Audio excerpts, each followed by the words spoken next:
Hello student, तो कैसे हैं आप लोग। नेक्सस मैथमेटिक्स के आज के सेशन में आप सभी का बहुत बहुत स्वागत है। आज के इस सेशन में हम लोग समाकलन के एक्सरसाइज 7.2 के शेष बचे हुए सवालों को बनाएंगे। पिछले सेशन में हम लोगों ने क्वेश्चन नंबर 1 से लेकर के क्वेश्चन नंबर 21 तक के सॉल्यूशन को देखा था। आज हम वहां से शेष बचे सवालों को सॉल्व करेंगे।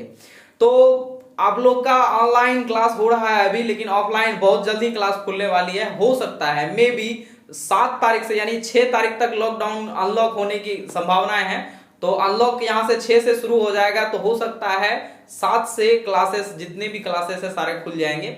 और हो सकता है, क्योंकि अनुमान ऐसा है कि हो सकता है मतलब कि 2-3 अनलॉक होगा, उसके बाद से पूरी तरह से नॉर्मली जो पहले से जैसा चीज होगा, मतलब है कि पहले 6 तारीख से पहला अनलॉक होगा, फिर दूसरा अनलॉक होगा, तीसरा अनलॉक होगा, इस तरह से करके पूरा फाइनली अनलॉक होगा। तो हो सकता है पहले चरण में ही कोचिंग को खोल दिया जाए, लेकिन ऐसे न्यूज में आया हुआ है, ऐसा बात सुनने में आया है कि पहले चरण में बड़े बड़े जो विद्यालय होंगे, विश्वविद्यालय वगैरह, उसको खोला जाएगा। उसके बाद फिर सेकेंड अनलॉक में जो होगा वो स्कूल, छोटे छोटे स्कूल या बच्चों के स्कूल, उसके बाद ये कोचिंग संस्थान खोली जाएगी। लेकिन उम्मीद है कि 7 से क्लास खुलने की पूरी संभावनाएं हैं। तो बने रहिए हमारे साथ। चलिए इस वीडियो को शुरू करते हैं।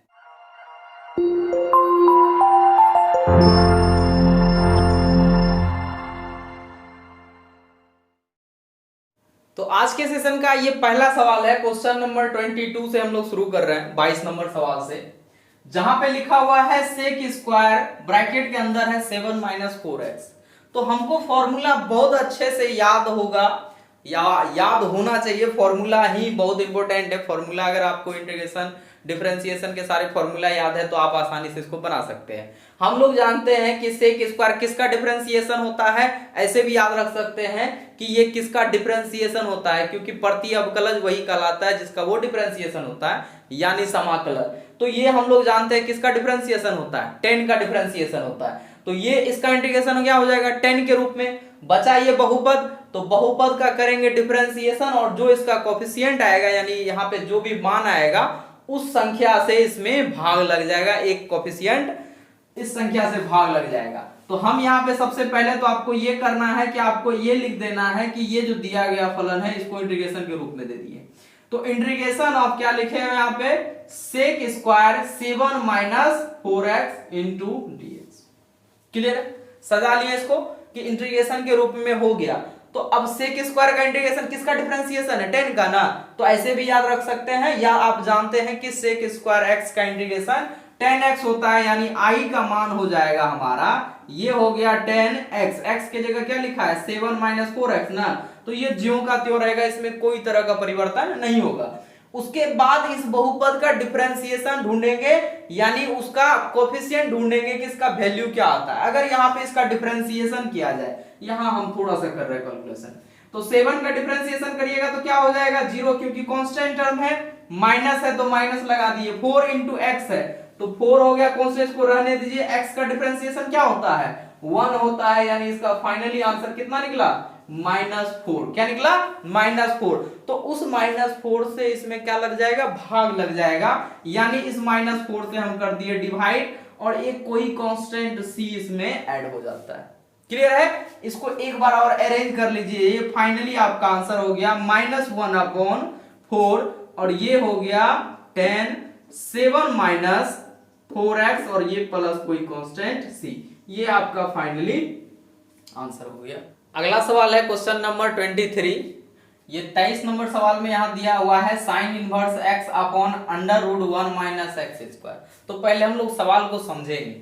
सवाल यहां दिया हुआ है इस रूप में, तो हमको ऐसे सवाल में क्या होता है, ढूंढना होता है कि क्या इसका कोई डिफरेंशिएशन मौजूद है क्या, क्योंकि हम जानते हैं u/v का इंटीग्रेशन करना थोड़ा सा मुश्किल है अभी, क्योंकि अभी हम लोग बहुत सारी चीजों को नहीं पढ़े हैं, लेकिन पढ़ेंगे तो निकल जाएगा। लेकिन ये फिलहाल हम यहां बात करते हैं कि ये u/v है, ये इन्वर्सल फंक्शन है, इन्वर्स फंक्शन है, और ये क्या है, अलजेब्रिक फंक्शन है। तो ये u/v के रूप में है, जिसका इंटीग्रेशन करना मुश्किल है। ठीक है, तो हम यहाँ पे ढूंढते हैं, तो ढूंढते हैं कि क्या इन दोनों में से क्या एक दूसरे का डिफरेंशिएशन कुछ मौजूद है, क्योंकि डिफरेंशिएशन अगर यहाँ पे पुट कर देते हैं t के रूप में, तो उसका डिफरेंशिएशन मौजूद रहता है, तो वो कट करके dt में चला जाता है, तो आसानी से हम उसका इंटीग्रेशन कर पाते हैं।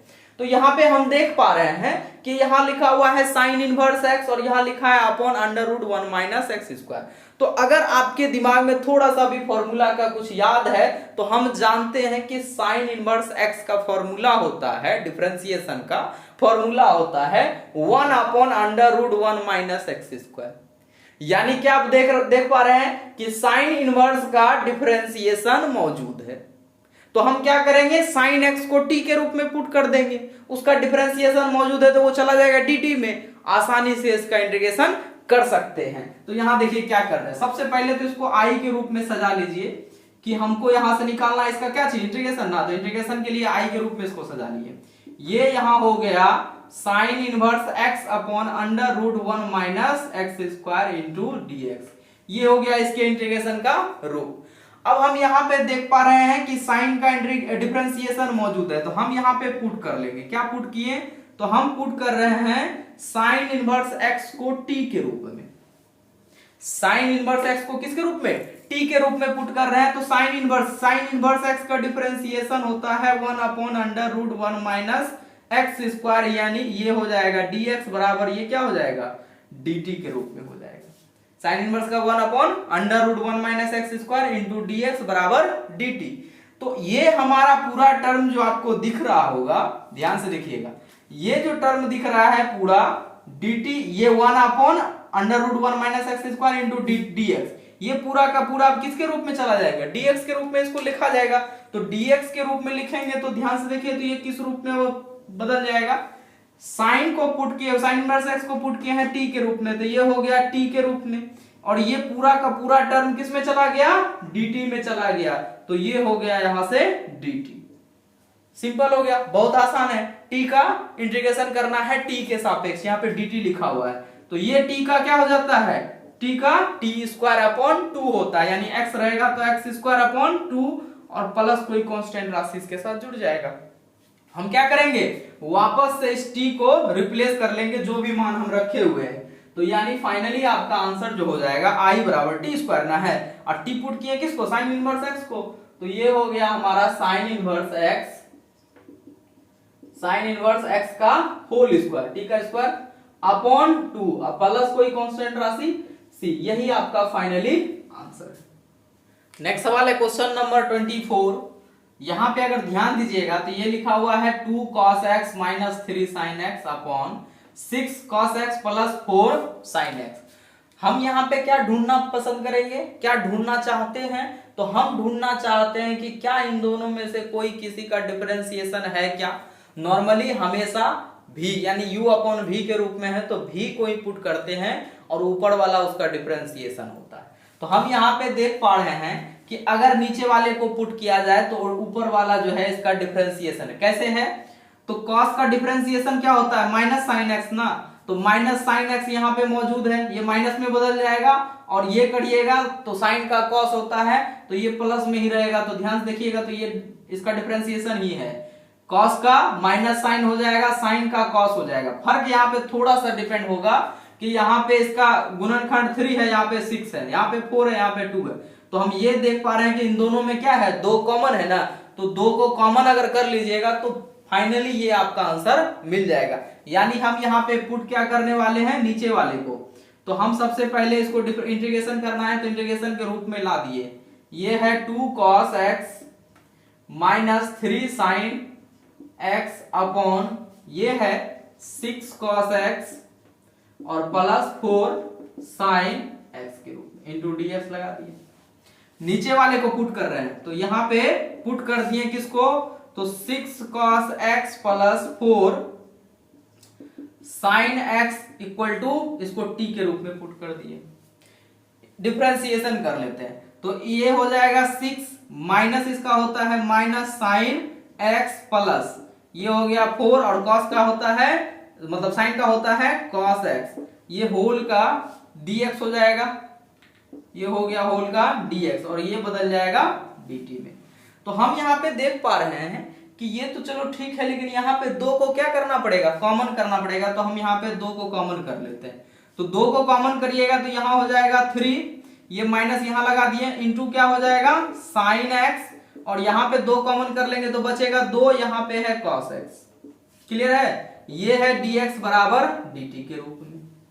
अब हम यहाँ पे ये करना है कि इसको उधर लेके चले जाइए, मतलब माइनस वाले के टर्म को बाद में लिखिए, प्लस वाले टर्म को पहले लिखिए, तो ये डिटो आपका ऊपर में जो है अंश ये पूरा का पूरा मिल जाएगा। और इस 2 को भी यहां से हटाना पड़ेगा क्योंकि यहाँ पे 2 से गुणज नहीं है, तो 2 को क्या करेंगे इस पार लाएंगे तो बटे में आ जाएगा, यानी ये आपका फाइनली हो जाएगा। इसको पहले लिखते हैं, तो ये हो जाएगा 2 cos x माइनस ये इधर ले आए 3 sin x इंटू dx, और ये चला गया 1 अपॉन इधर होकर के, यानी 1/2 इंटू dt के रूप में।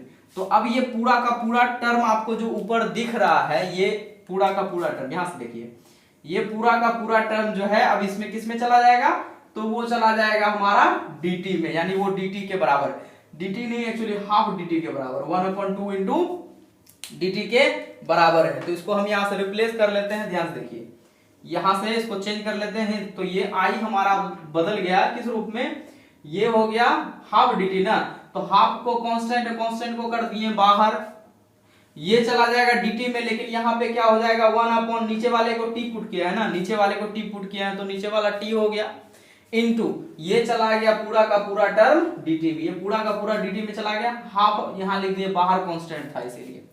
उसके बाद इसका इंटीग्रेशन बहुत ही आसान है, क्योंकि 1 अपॉन t के रूप में है तो उसका इंटीग्रेशन क्या होता है लॉग में चला जाएगा, यानी ये हो जाएगा i बराबर 1/2 इंटू ये कहलाएगा log t प्लस कोई कांस्टेंट राशि c।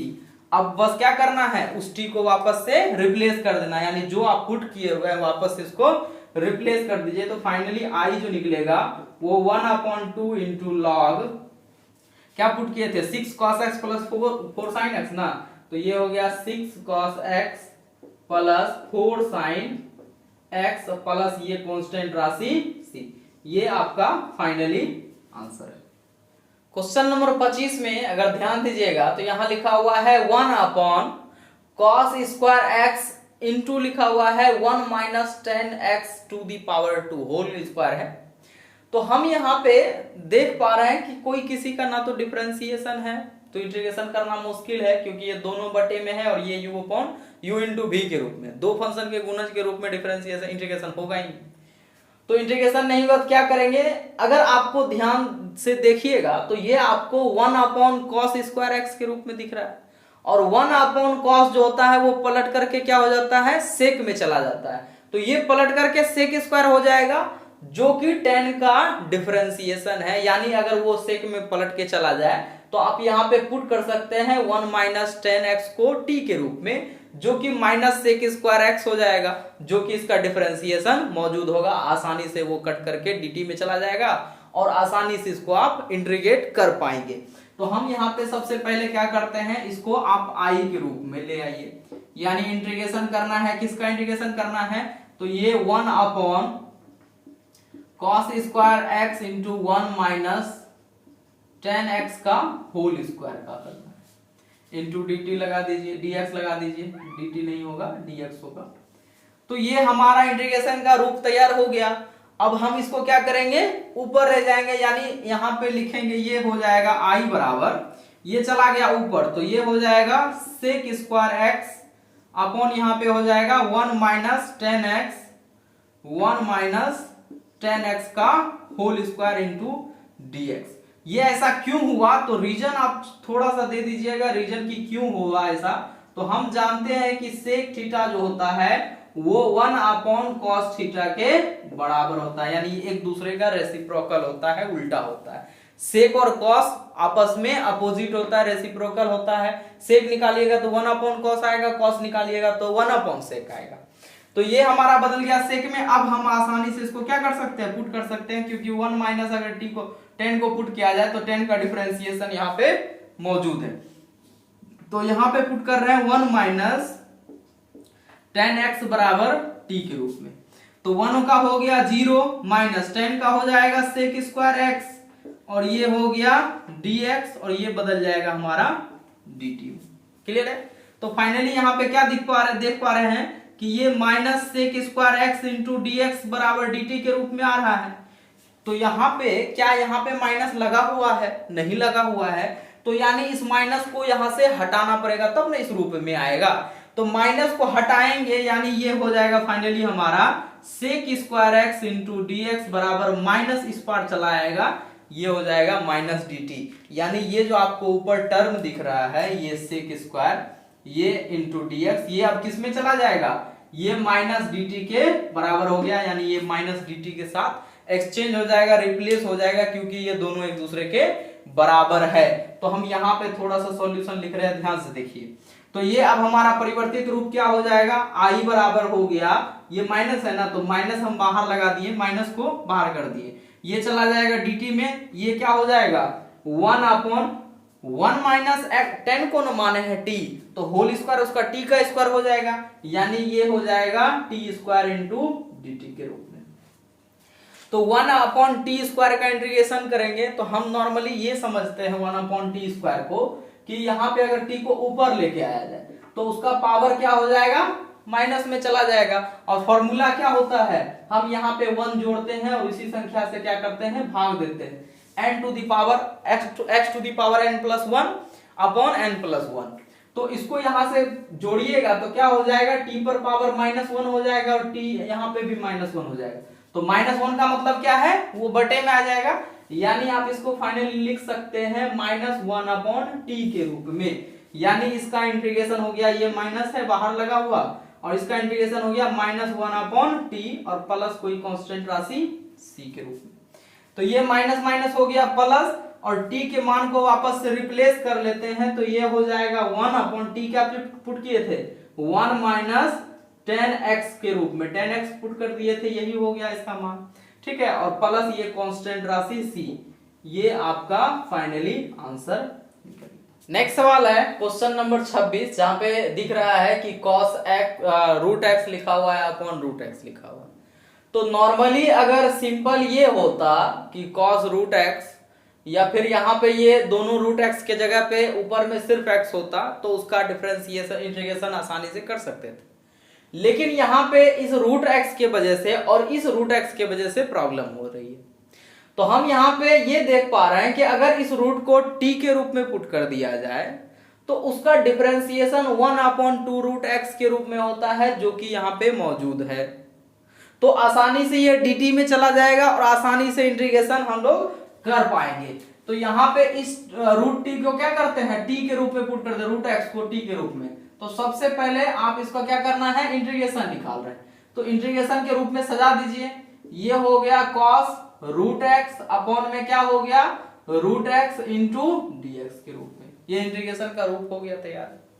हम यहाँ पे पुट कर रहे हैं √x को किस रूप में, t के रूप में, √x को t के रूप में पुट कर रहे हैं। तो इसका डिफरेंशिएशन होता है 1/2√x इंटू dx, ये बदल जाएगा dt में। क्लियर है, ये इसका डिफरेंशिएशन होता है। तो हम यहाँ पे देख पा रहे हैं कि 1/√x तो मौजूद है, लेकिन इस 2 ये 2 तो नहीं है यहाँ पे, यानी इस 2 को यहाँ से हटाना पड़ेगा, तब ये फाइनली इस रूप में आएगा। तो इस √2 को, इस 2 को हटाएंगे तो कोना कोनी मल्टीप्लाई हो जाएगा, क्रॉस मल्टीप्लाई। तो ये हो गया 1/√x इंटू dx, और ये 2 से गुना हो जाएगा तो 2 इंटू dt के रूप में हो गया। तो अब आपको यहाँ पे दिख रहा होगा कि यहाँ पे ये पूरा का पूरा टर्म यानी 1/√x इंटू dx किस में चला जाएगा, ये 2 इंटू dt के बराबर हो गया। तो यहाँ पे ये इस पूरा टर्म रिप्लेस हो जाएगा 2 इंटू dt के रूप में। तो इसको हम अब लिख सकते हैं कि ये हो गया cos √x को माने हुए हैं t, और ये नीचे वाला पूरा टर्म किस में चला जाएगा, 2dt में ना। तो यहाँ पे लिख देते हैं dt, और 2 जो है वो कांस्टेंट टर्म है, तो इसको हम लिख दिए बाहर। ध्यान से देखिएगा, पुट कर दिए क्या चीज को, √x को। हम यहाँ से इसको सारा मान रिप्लेस कर दिए, ये 2dt में बदल गया, 2 को कांस्टेंट था इसलिए हम इसको लिख दिए बाहर। अब इसका आसानी से इंटीग्रेशन कर सकते हैं। तो cos का इंटीग्रेशन होता है माइनस साइन, सॉरी cos का इंटीग्रेशन साइन होता है, सिर्फ साइन। ये हो गया 2 इंटू cos का इंटीग्रेशन हो गया साइन इंटू t, अब प्लस कोई कांस्टेंट टर्म c।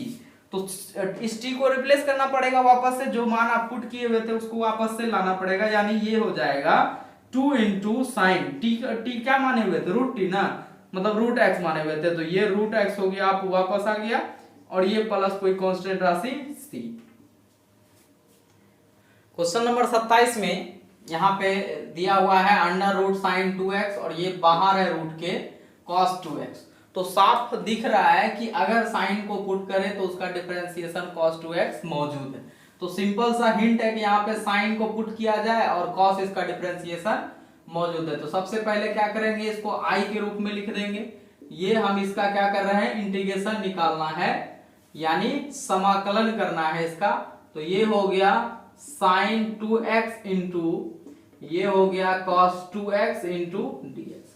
हम यहाँ पे देख पा रहे हैं कि साइन को पुट करना है, तो यहाँ पे चलिए पुट कर लेते हैं। किसको पुट कर रहे हैं, तो यहाँ पे साइन 2x को किसके रूप में, t के रूप में पुट कर रहे हैं। तो ये हो गया t। इसका डिफरेंशिएशन कर लेंगे तो साइन का डिफरेंशिएशन होता है cos 2x और इस 2x का करेंगे तो क्या हो जाएगा, 2 हो जाएगा और इंटू dx बराबर क्या हो गया, dt। ये ठीक है, ये ठीक है, लेकिन ये दो क्या है, एक्स्ट्रा है। यानी यहाँ पे अगर आप देखिएगा तो इसको मैच कराएंगे तो ये दो क्या है, इसमें नहीं है। तो इस दो को यहाँ से हटा करके उस पर लेके जाना पड़ेगा। तो जो गुणन में है ये क्या हो जाएगा, भागफल के रूप में हो जाएगा। तो ये हो जाएगा हमारा cos 2x इंटू dx और ये क्या हो गया, 2 अपॉन में चला आएगा यानी 1/2 इंटू dt के रूप में हो जाएगा। यानी अब ये आपको जो ऊपर ये दिख रहा है पूरा का पूरा टर्म, ये पूरा का पूरा किस में चला जाएगा, 1/2 इंटू dt में बदल जाएगा, क्योंकि ये दोनों आपस में बराबर है।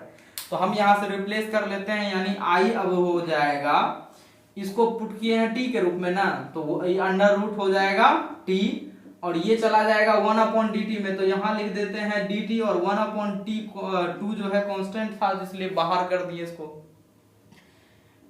t टू दी पावर यहाँ पे क्या है, हाफ है। t टू दी पावर क्या है, हाफ है। यानी एक बार और इसको अगर बढ़िया से लिख के समझाएं तो ये रूट जो होता है, रूट का मतलब होता है पावर हाफ। तो ये हो गया पावर हाफ इंटू dt।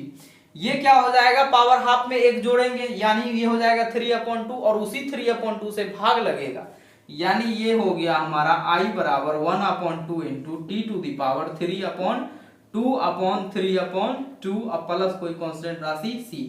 यहाँ पे अगर दिमाग में डाउट होगा कि यहाँ पे 3/2 क्यों हुआ, कैसे हुआ, तो यहाँ पे एक छोटा सा कॉन्सेप्ट देख लीजिए कि ये n का मान क्या है 1/2 और हम क्या करते हैं n में एक जोड़ते हैं और इसी संख्या से क्या करते हैं, भाग देते हैं। तो n प्लस 1 होता है। तो इसको एलसीएम लीजिएगा तो ये हो जाएगा 2, यहाँ पे क्या हो जाएगा 1 और ये क्रॉस मल्टीप्लाई हो जाएगा तो यहाँ पे हो जाएगा 2 प्लस 1 कर दिए 3/2। ये यहाँ से इस रूप में आया। तो अब यहाँ पे हमको क्या करना है, बस t के मान को बदल देना, यानी t को जो मान पुट किए हुए थे t को वापस रिप्लेस कर लेंगे, यानी ये i जो हो जाएगा, ये 2 देखिए ये पलटेगा ना, क्योंकि ये बटे के बटे में है तो पलट करके गुना में चला आएगा। तो पलट करके गुना में चला जाएगा तो ये 2 और ये 2 आपस में कट जाएगा, बचेगा क्या 3 बटे में, यानी ये हो जाएगा 1/3 t टू दी पावर 3/2 है ना। तो t बोले हुए हैं किसको, sin 2x को।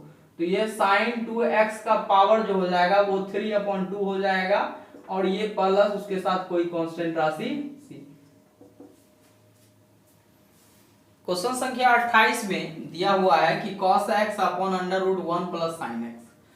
तो साफ यहां दिख रहा है कि साइन का डिफरेंशिएशन cos यहाँ पे मौजूद है, यानी सिर्फ साइन को पुट करने का कोई फायदा नहीं, इस 1 को भी लेके साथ में चलते हैं, क्योंकि 1 का डिफरेंशिएशन 0 हो जाता है तो वो बेटर है कि आप इसको साथ में ही लेकर चले। तो सबसे पहले हम यहाँ पे इसका इंटीग्रेशन निकालना है, तो पहले इंटीग्रेशन का एक रूप दे देते हैं इसको। तो ये हो गया cos x upon under root 1 plus sine x के रूप में इंटू dx। क्लियर है, नीचे वाले को पुट कर रहे हैं, किसको पुट कर रहे हैं, तो 1 प्लस साइन x को पुट कर रहे हैं t के रूप में। तो ये हो जाएगा 0 प्लस साइन का डिफरेंशिएशन cos x इंटू इसमें लगा दिए dx और ये हो जाएगा dt के रूप में। तो यहां से फाइनली क्या निकलेगा, ये हो गया cos x इंटू dx बराबर dt। और हम यहाँ पे साफ साफ दिख रहा है कि ये इसका डिफरेंशिएशन मौजूद है, यानी ये जो है ये dx पूरा अब किस में बदल जाएगा, dt के रूप में बदल जाएगा। तो हम यहाँ से चेंज कर लेते हैं, यानी i जो अब हमारा होगा वो हो जाएगा 1/√, ये माने हुए इसको t, ये चला जाएगा हमारा dt। क्लियर है, कहीं कोई दिक्कत नहीं होनी चाहिए। इसका अभी जस्ट हम लोग इंटीग्रेशन किया है 1/√t का। तो 1/√t का अगर ध्यान से करिएगा, नहीं भी याद है तो एक बार हम फिर से दिखा देते हैं कि यहाँ पे लिखा हुआ है 1/√t। t का मतलब क्या होता है? t का मतलब होता है पावर हाफ, यानी इसके ऊपर में लगा हुआ है हाफ, और इसको ऊपर ले जाएंगे तो इसका क्या हो जाएगा? t पर पावर, इसका हाफ पावर जो है वो माइनस में चला आएगा। रूट का मतलब पावर हाफ, और ये पावर हाफ को ऊपर ले जाएंगे तो माइनस में हो जाएगा। अब फॉर्मूला क्या होता है इंटीग्रेशन का? तो वो होता है 1 पर पावर हाफ, क्या करेंगे? n+1 करते हैं, और इसी n+1 से क्या करते हैं? भाग भी देते हैं। तो ये हो जाएगा t पर पावर, ये हाफ है ना, यहाँ +1 है, तो 1 में से हाफ घटा देंगे फिर भी हाफ बचेगा, यानी 1/2, और यहाँ भी हो जाएगा 1/2। ये 2 पलट करके चला जाएगा ऊपर, यानी t पर पावर क्या हो जाएगा? हाफ, और आप t का पावर हाफ को लिख सकते हैं फिर से वापस में रूट के अंदर, यानी t। यानी याद रखिए कि इंटीग्रेशन किसका? 1/√t का जो होता है वो होता है 2 × √t के बराबर, यानी x रहेगा तो x के बराबर होगा। तो हम यहां से इसका इंटीग्रेशन निकाल चुके हैं, क्या है? 2 √t प्लस कोई कांस्टेंट राशि c जुड़ जाएगा इसके साथ। t को वापस से अब रिप्लेस कर लेते हैं, तो ये हो गया 2, और t का मान क्या पुट किए थे? तो 1 प्लस साइन x के रूप में, ये हो गया 1 प्लस साइन x, प्लस ये कोई कांस्टेंट राशि। बढ़ते हैं नेक्स्ट सवाल के ऊपर। तो नेक्स्ट सवाल हमारा है क्वेश्चन नंबर 29, जहां पे दिया हुआ है cot x × log sin x। अगर आपको डिफरेंशिएशन का ये log sin x याद होगा, तो हम यहाँ पे देखे थे कि log sin x का डिफरेंशिएशन cot x होता है। यहाँ पे ध्यान से किया, अगर इसका हम डिफरेंशिएशन करेंगे तो log का होता है 1/x, तो x इसके जगह पे क्या है? साइन है ना, तो साइन आ जाएगा बटे में, यानी 1/sin x हो गया। और फिर इस साइन का, यानी त्रिकोणमिति फंक्शन का डिफरेंशिएशन करेंगे तो त्रिकोणमिति साइन का क्या होता है? कॉस हो जाता है, यानी ऊपर हो गया कॉस और नीचे क्या हो गया? साइन। कॉस बटा साइन क्या होता है? कॉट के रूप में होता है, यानी log sin t sin x को क्या कर दें? t के रूप में अगर पुट कर दें तो उसका डिफरेंशिएशन यहाँ मौजूद है, तो बड़ी आसानी से इसका इंटीग्रेशन कर सकते हैं। तो सबसे पहले इसको सजा लिए हम i के रूप में, कि इंटीग्रेशन ज्ञात करना है किसका? इंटीग्रेशन ज्ञात करना है cot x × log of sin x का, इंटू dx लगा दिए। क्लियर है? यहाँ पे किसको पुट करना है? log sin x को, तो ये हम पुट कर दिए हैं क्या चीज? log sin x, log of sin x बराबर t के रूप में। log का करेंगे तो 1/x होता है, तो 1/x के जगह लिखा हुआ है sin x, तो 1/sin x, ठीक है। फिर sin का करेंगे डिफरेंशिएशन, तो sin का क्या हो जाता है? cos x, यहां लगा दिए dx, और ये बदल गया dt में, तो cos बटा sin ना हो गया, तो cos बटा sin क्या होता है? ये होता है cot x के रूप में इंटू dx है, और ये बदल जाएगा dt में, यानी ये जो आपको दिख रहा है cot के रूप में, ये cot x और यहां से dx, ये पूरा का पूरा किस में चला जाएगा? ये हमारा चला जाएगा dt में। बहुत आसान है। इसके बाद हम इसका इंटीग्रेशन आसानी से कर सकते हैं, यानी i जो हो जाएगा अब हमारा वो ये हो गया log t, log sin न माने, log sin क्या माने? t, तो ये चला गया t में, और ये पूरा टर्म चला गया dt के बराबर, यानी ये हो गया dt। तो t इंटू dt, यानी t का क्या करना है? इंटीग्रेशन करना है ना, तो t का इंटीग्रेशन होता है t⁴ प्लस कोई कांस्टेंट राशि c। t को वापस रिप्लेस कर लेते हैं, क्या माने हुए थे? तो t को माने हुए थे, इसको 1 को पहले लिख देते हैं, 1/2 इंटू ये माने हुए थे log sin x को, log sin x, और पावर इसका क्या हो जाएगा? 2 हो जाएगा, और ये प्लस कोई कांस्टेंट राशि c। तो नेक्स्ट सवाल है क्वेश्चन नंबर 30, जहां पे हम लोग देख रहे हैं कि यहाँ दिया हुआ है sin x/1 plus cos x। तो बहुत ही आसान सवाल है, क्योंकि cos का डिफरेंशिएशन ऊपर sin x मौजूद है, यानी नीचे वाले को पूरा पुट कर देंगे, यानी 1 प्लस cos x को t के रूप में पुट करेंगे तो 1 चला जाएगा 0 में। cos का होता है माइनस साइन, तो साइन ऊपर में मौजूद है, माइनस को इधर उधर कर लेंगे तो काम बन जाएगा, यानी डिफरेंशिएशन मौजूद है। तो सबसे पहले आप इसको क्या करें? i के रूप में सूचित कर ले, i के रूप में इसको सजा ले, क्योंकि इसका क्या करना है? इंटीग्रेशन निकालना है, तो इंटीग्रेशन के रूप में इसको सजा लिए। ये दिया हुआ है sin x upon 1 plus cos x और ये हो गया dx। इंटीग्रेशन का रूप तैयार हो गया। नीचे वाले को पुट करेंगे, ऊपर इसका डिफरेंशिएशन मौजूद है, यानी यहां पे क्या पुट कर रहे हैं, तो 1 प्लस कॉस एक्स को हम t के रूप में पुट कर दिए, तो 1 का हो गया 0, कॉस का डिफरेंशिएशन होता है माइनस साइन एक्स और ये बाहर यहां पे क्या हो जाएगा dx और ये बदल जाएगा dt। बहुत ही आसान है। तो यहां पे हम फाइनली देख पा रहे हैं कि क्या हो जाएगा minus sine x into d x और ये क्या होगा dt के रूप में होगा। तो माइनस को यहां से क्या करेंगे, हटा लेंगे, यानी माइनस चला जाएगा उस पर, यानी माइनस हो जाएगा। तो ये हो गया हमारा sine x into d x बराबर ये माइनस डी टी के बराबर, यानी ये जो ऊपर वाला टर्म है यानी sine x into d x, ये ऊपर वाला जो टर्म आपको दिख रहा है वो किसमें चला जाएगा, माइनस डी टी के रूप में बदल जाएगा। तो अब जो हमारा आई है वो कैसा हो गया, देखिए तो इंटीग्रेशन के रूप में ये हो जाएगा माइनस डी टी ना, तो माइनस को हम लगा दिए बाहर, ये हो जाएगा 1 अपॉन टी, नीचे वाले को टी पुट किए हैं तो 1 अपॉन टी हो जाएगा और ये बदल गया पूरा dt में, माइनस लगा दिए बाहर। क्लियर है, ये dt में चला गया और माइनस को कर दिए बाहर 1 अपॉन टी। 1 अपॉन टी का अगर इंटीग्रेशन करना चाहते हैं तो उसका इंटीग्रेशन लॉग होता है, बहुत ही आसान है। तो ये हो गया i बराबर माइनस लॉग यहां पे t और प्लस कोई कांस्टेंट राशि आ जाएगा c।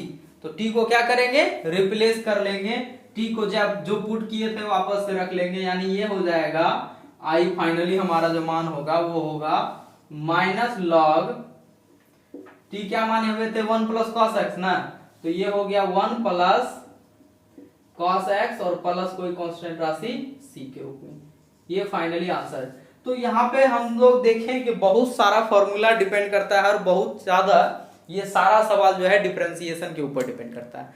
तो आप लोगों से गुजारिश है कि इसका जितना सारा फॉर्मूला है एक जगह पे लिख लीजिए, बार बार हम बोल रहे हैं कि फॉर्मूला को एक साइड में लिख लीजिए, फॉर्मूला को याद कर लीजिए, फॉर्मूला को जितना ज्यादा याद करिएगा उतना ज्यादा आपका जो इंटीग्रेशन डिफरेंशिएशन मैथ पूरा जो मैथ है वो आपका कंट्रोल में रहेगा।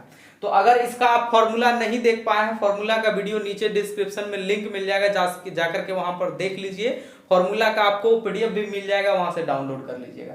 उसके बाद ये हमारा सेकंड सेशन था, दूसरा पार्ट था। इसका पहला पार्ट यानी 1 से जो सवाल है, अगर आपका वो सेशन छूट गया है और देखना चाहते हैं तो लिंक डिस्क्रिप्शन में मिल जाएगा, उसका भी वीडियो आप जाकर के देख सकते हैं। उसके बाद आपको ये जो है बहुत अच्छे से समझ में आएगा, क्योंकि जितना ज्यादा उसके ऊपर प्रैक्टिस करिएगा उतना ज्यादा आपको सवाल कंफर्म समझ में आएगा। तो यहाँ पे बहुत सारा ऐसा टर्म जो कि हम लोग बहुत बार कर चुके हैं, बहुत पहले से भी कर रहे हैं, बहुत पहले से भी सवाल बनाए हुए हैं। तो इसको देख करके भी आपके दिमाग में हिंट आएगा, जितना ज्यादा सवाल बनाइएगा उतना ज्यादा आपके अंदर एक्सपीरियंस आएगा, उतना ज्यादा सवालों को उतने तरीकों से सोचने का आपके अंदर एबिलिटी होगा।